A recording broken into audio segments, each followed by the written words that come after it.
بسم اللہ الرحمن الرحیم۔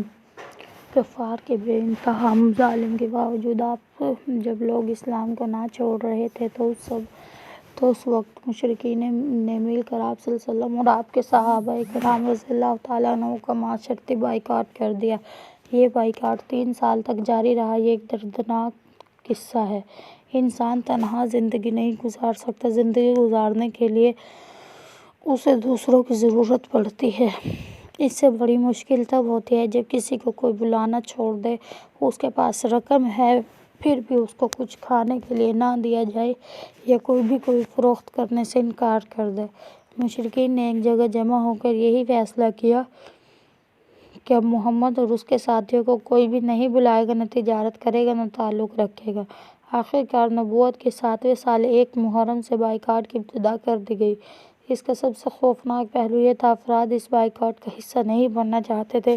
انہیں بھی اس پر مجبور کیا اور دھمکی دی گئی کہ اگر کسی نے اس پر اور آپ کے صحابہ کا بائیکاٹ نہ کیا تو اس سے بھی ہر قسم کے تعلقات ختم ہو جائیں گے۔ یہ بڑی تکلیف کے ایام تھے۔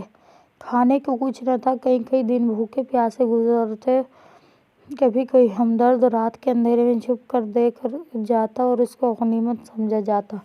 اسی طرح 3 سال گزر گئے۔ بائیکاٹ کے شکار افراد کمزور سے کمزور تر ہوتے رہے۔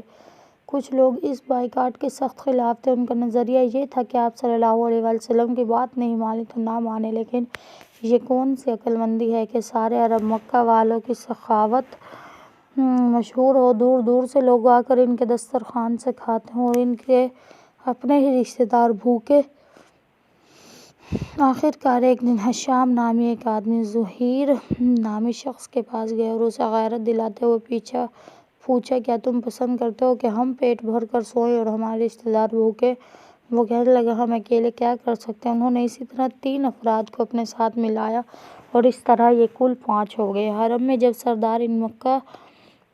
سرداران مکہ بیٹھے ہوئے تھے، ان میں سے 5 میں سے زہیر نامی آدمی نے ان سرداروں سے کہا کہ ہم کھانے کھائیں اور وہ بھوکے رہیں۔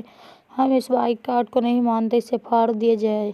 ابو جہل کہنے لگا، اسے پھاڑا نہیں جا سکتا۔ ان 5 میں دوسرا بولا کہ جب وہ بائیکاٹ لکھا گیا تھا تو ہم اس وقت بھی راضی نہ تھے۔ پھر انہی 5 سے تیسرا، چوتھا اور پھر 5واں بھی ایسے ہی کہنے لگا۔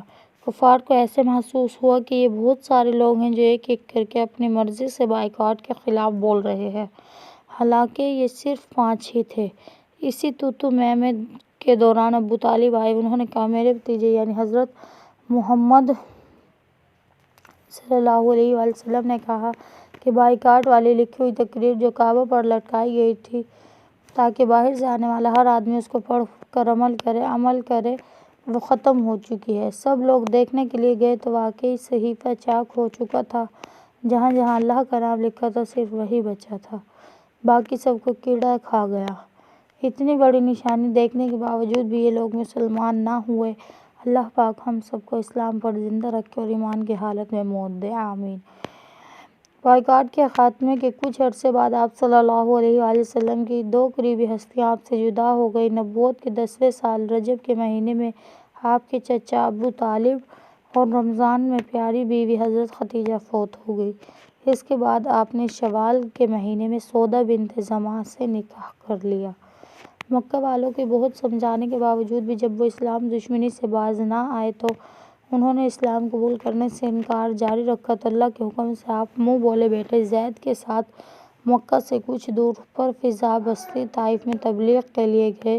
یہ نبوت کے 10ویں سال ماہ شوال کا واقعہ ہے۔ جب طائف پہنچے تو بستی میں داخل ہونے سے پہلے وہاں کے 3 مشہور سردار جو آپس میں بھائی تھے آپ صلی اللہ علیہ وسلم کو ملے، انہیں توحید کی دعوت دی، لیکن تینوں نے انکار کر دیا۔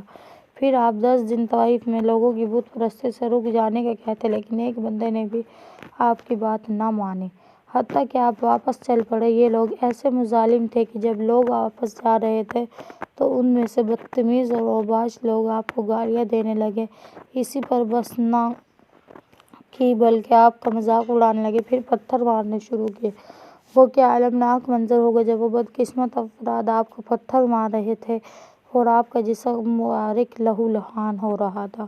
دنیا کے سب سے عظیم انسان انہی کے فائدے کی بات بتانے انہیں میلوں کا سفر کر کے گئے۔ ان بد اخلاقوں نے مہمان کی عزت کرنا تو دور کی بات ان پر پتھر برسائے۔ 3 میل دور ایک باغ نظر آیا تو آپ اس میں داخل ہوئے۔ وہاں پر اس ایک نامی ایک غلام نے آپ کو انگور پیش کیے تو آپ نے بسم اللہ پڑھ کر کھائے۔ یہ غلام حضرت یونس کے علاقے نینوا کا رہنے والا تھا۔ آپ صلی اللہ علیہ وسلم نے اسے بتایا کہ وہ بھی نبی تھے اور میں بھی نبی ہوں۔ وہ بڑا خوش ہوا اور آپ کے سر و ہاتھ کو چومنے لگا۔ کچھ دیر بعد آپ وہاں سے واپس چل پڑے تو راستے میں اللہ کے حکم سے جبرائیل اور پہاڑوں کا فرشتہ آیا کہ اگر آپ کو حکم دے تو 2 پہاڑ کے درمیان اسی طائف کی بستی کو پیس ڈالا جائے، مگر قربان جائیں ہم اپنے پیار کرنے والے نبی سے کہ انہوں نے کہا بد دعا دینے کی بجائے دعا کی۔ مجھے امید ہے اللہ ان کی پشت سے ایسی نسل پیدا کر دے گا جو صرف ایک اللہ کی عبادت کرے گی اور اس کے ساتھ کسی اور کو شریک نہ ٹھہرائے گی۔ سب جانتے تھے کہ برِ صغیر میں اسلام پھیلانے میں جس شخص کا سب سے زیادہ کردار ہے وہ محمد بن قاسم تھے۔ ان کے آباء و اجداد طائف میں تھے۔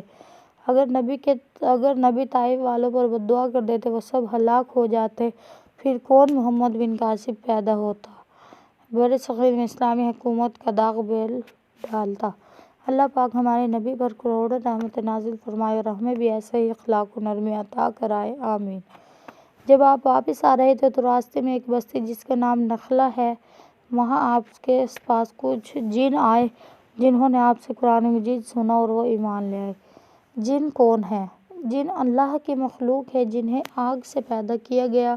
قرآن مجید سورہ کہف میں آتا ہے کہ شیطان بھی جنوں میں سے ایک جن تھا، لہٰذا جو لوگ یہ کہتے ہیں کہ شیطان پہلے فرشتہ تھا ان کی باتیں درست نہیں۔ یہ عام طور پر نظر نہیں آتے، ان کا وجود ہے، اور جو شخص یہ کہتا ہے کہ کوئی چیز نہیں تو وہ قرآن مجید کی آیات کا انکار کرتا ہے۔ قرآن مجید میں پوری ایک سورت کا نام سورہ جن ہے جو 29ویں پارے میں موجود ہے، حتیٰ کہ قرآن مجید کی آخری آیات میں بھی جنوں کا تذکرہ ہے۔ من الجنۃ والناس۔ آپ کی احسان و شناسی کی عظیم خواہش یہ تھی کہ مکہ کے قریب پہنچے تو آپ کو کوئی بھی شخص پناہ دینے کے لیے راضی نہ تھا۔ اتنے میں ایک آدمی جس کا نام مطعم بن عدی تھا، اس نے آپ کو پناہ دینے کا اعلان کر دیا۔ آپ ہمیشہ سے ہی احسان شناس تھے۔ غزوہ بدر میں جب یہی کافر جو آپ کو تکلیف دیتے تھے طائف سے واپسی پر مکہ میں داخل نہ ہونے دے رہے تھے، جب قیدی بن کر آپ کے پاس لائے تو آپ نے اس وقت فرمایا کہ اگر مطعم بن عدی زندہ ہوتا پھر مجھ سے ان بدبودار لوگوں کے بارے میں بات کرتا تو میں اس کی خاطر ان سب کو چھوڑ دیتا۔ اللہ پاک ہمیں بھی یہ عمدہ صفت عطا فرمائے کہ جب کوئی ہم پر احسان کرے تو موقع آنے پر اس کا اچھا بدلہ دینے والے بن جائیں، آمین۔ آپ صلی اللہ علیہ وسلم پھر سے مکہ میں لوگوں کو اسلام کی دعوت دینے لگے۔ یہ دعوت 3 قسم کے افراد کو دی جاتی ہے، ایک وہ جو مکہ کے رہائشی ہوتے، دوسرے وہ جو آپ کی نبوت کے بارے میں سن کر مکہ آتے تاکہ آپ کے بارے میں جو پوچھ گچھ کرے اس کو سچے لگے تو ایمان لائے۔ ایسے افراد جو آپ کے پاس آتے، آپ انہیں اسلام کی دعوت دیتا تو اللہ کی توفیق دیتا وہ مسلمان ہو جاتے۔